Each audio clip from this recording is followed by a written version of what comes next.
Tonight, the two men running to be the state's top lawyer discussed their differences and how they would handle the job. You've got Democratic Attorney General Phil Weiser running for re-election, and Republican District Attorney John Kellner is trying to unseat him. Crime is a top issue, despite the fact that violent crime is handled by local prosecutors, not the AG. Both candidates said their opponent is not taking responsibility for what is happening with crime in Colorado. Everything in Arapahoe County, car thefts, drug dealing, violent crimes, is prosecuted by my opponent. I prosecute state crimes, like Medicare fraud, like organized crime. That is a critical distinction, because when you say, I'm worried about car thefts, where are they rising? Look at the DAs. So crime has certainly gone up, not just in my district, but across the entire state, Marshall, and that's really the problem.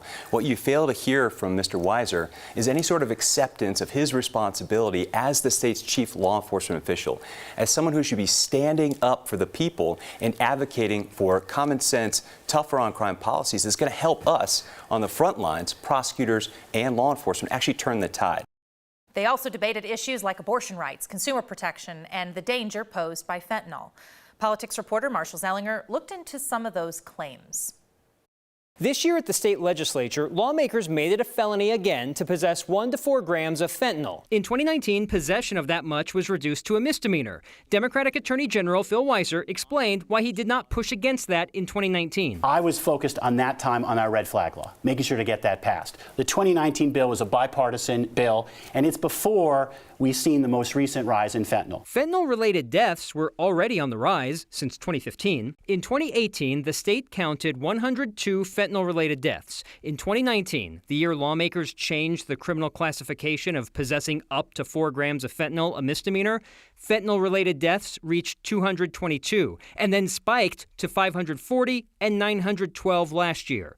Weiser told us he was focused at the time on the red flag law, which allows someone to petition a judge to take weapons away from someone else deemed a threat to themselves or others. The Attorney General webpage has dozens of news releases from 2019 with Weiser tackling multiple issues beyond red flag, but silent on the fentanyl misdemeanor bill. This year, when lawmakers reversed and made possession of 1 to 4 grams of fentanyl a felony again, Weiser testified in favor of the bill and put out news releases in support. Republican District Attorney John Kellner also made a claim about fentanyl that needs a truth test. Marshall, you mentioned over 900 Coloradans who lost their lives alone last year. We're on pace for over 1,500 this year in 2022. That's not what the stats from the state health department show. Halfway through this year, the state counted 425 fentanyl-related deaths.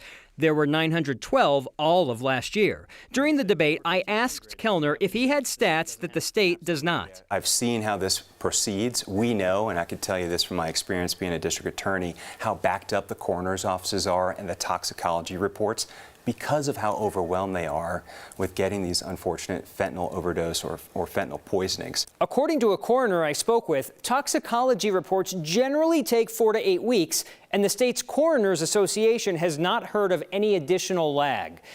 Marshall Zellinger, 9 News. Our next debate is tomorrow night. The candidates in the race for state treasurer will face off, with that debate airing on Next at 6 p.m. And then Friday on Next, the candidates in Colorado's 7th congressional district, which includes Jeffco. Next week, we will have debates with the candidates for Secretary of State and the U.S. Senate seat.